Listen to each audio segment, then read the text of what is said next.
بسم اللہ الرحمن الرحیم۔ السلام علیکم۔ نئی ویڈیو میں خوش آمدید۔ سائنس میں تحقیق کا عمل اور اس میں پیش رفت ہمیشہ جاری رہتی ہے۔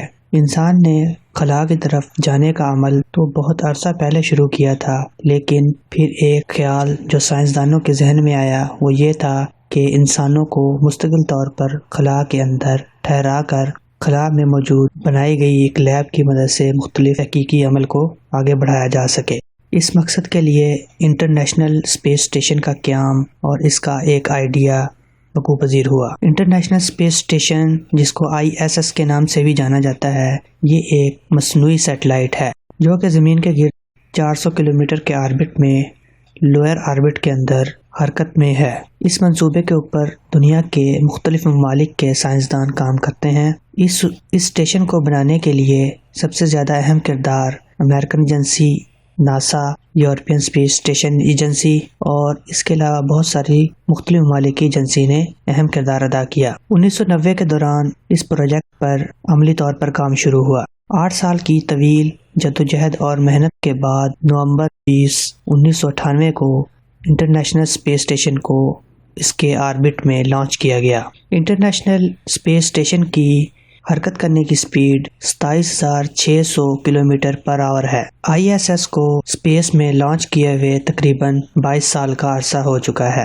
اس پروجیکٹ کی میعاد 2024 تک تھی، لیکن اس کو آگے ایکسٹینڈ کیے جانے کا امکان ہے۔ سائنسدان مستقبل میں مختلف مشن چاند اور مریخ کی طرف بھیجنے کے لیے اس اسٹیشن کا استعمال کرنا چاہتے ہیں۔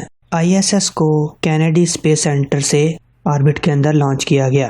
اسپیس اسٹیشن کو بغیر کسی دوربین اور ٹیلیسکوپ کے بھی آسمان میں دیکھا جا سکتا ہے، جس کے وقت کا صحیح اندازہ سائنسدان بتاتے رہتے ہیں۔ اسپیس اسٹیشن کو بنیادی طور پر بنانے کا مقصد یہاں پر مختلف لیبارٹریز کا قیام اور آبزرویشن کے لیے اور سائنسی تحقیق کے لیے مختلف آلات کا اور جانچ پڑتال کرنے کا عمل کو یقینی بنانا تھا، جبکہ اس کے علاوہ یہاں سے جدید تحقیق کے لیے چاند اور مریخ کی طرف مختلف مشنز کا بھیجنے کا عمل اور مختلف سیٹلائٹس کی مینٹیننس کا کام بھی یہاں سے سر انجام دینے کے لیے ایک مکمل پیکیج تیار کرنے کا سوچا گیا تھا۔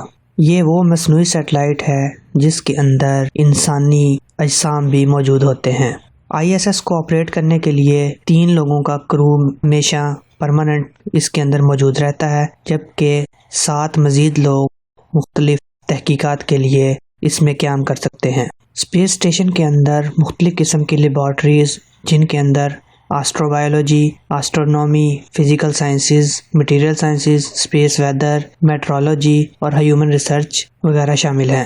یہاں سے خودکار طریقے سے مختلف سائنسی ڈیٹا زمین پر بھیجا جاتا ہے، جس پر زمین پر موجود سائنٹسٹ مختلف کام سر انجام دینے کے بعد اس پر مزید عمل کرنے یا نہ کرنے کا فیصلہ کرتے ہیں۔ اسپیس اسٹیشن کو پاور کی سپلائی کے لیے سولر پینلز کا استعمال کیا جاتا ہے، جبکہ پارٹس کو بہت زیادہ حرارتی عمل سے بچانے کے لیے ہیٹ کنٹرول سسٹم بھی استعمال کیا جاتا ہے۔ زمین کے لوئر آربٹ کے اندر گریوٹی کا عمل 90% تک اسی طرح ہوتا ہے جس طرح کے زمین پر ہوتا ہے، لیکن آربٹ میں موجود ہونے کی وجہ سے جسم آزادانہ گرنے کا عمل جاری رکھتا ہے اور آربٹ میں اپنی حرکت کو جاری رکھتا ہے، جس کی وجہ سے کوئی بھی جسم وزن سے عاری ہو جاتا ہے۔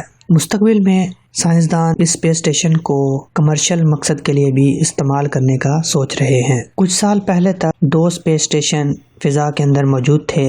ان میں ایک انٹرنیشنل اسپیس اسٹیشن اور دوسرا تیانگونگ 2 تھا، لیکن موجودہ وقت میں صرف انٹرنیشنل اسپیس اسٹیشن آپریشنل ہے، جبکہ تیانگونگ 2 ڈی فنکشن ہو چکا ہے۔ اسپیس اسٹیشن کے اندر 18 مختلف ممالک کے 250 کے قریب مختلف لوگ سفر کر چکے ہیں۔ کیا آپ جانتے ہیں کہ کس انسان نے اسپیس کے اندر سب سے زیادہ وقت گزارا ہے؟ تو اس کا جواب یہ ہے، رشین سائنٹسٹ پولیاکوف نے تقریباً 438 مسلسل دن اسپیس اسٹیشن میں گزارے ہوئے ہیں۔ اگر سائنسی تحقیق اسی طرح جاری رہی تو وہ وقت دور نہیں جب انسان اپنے قدم مریخ کی طرف بھی بڑھانے میں کامیاب ہو جائے گا۔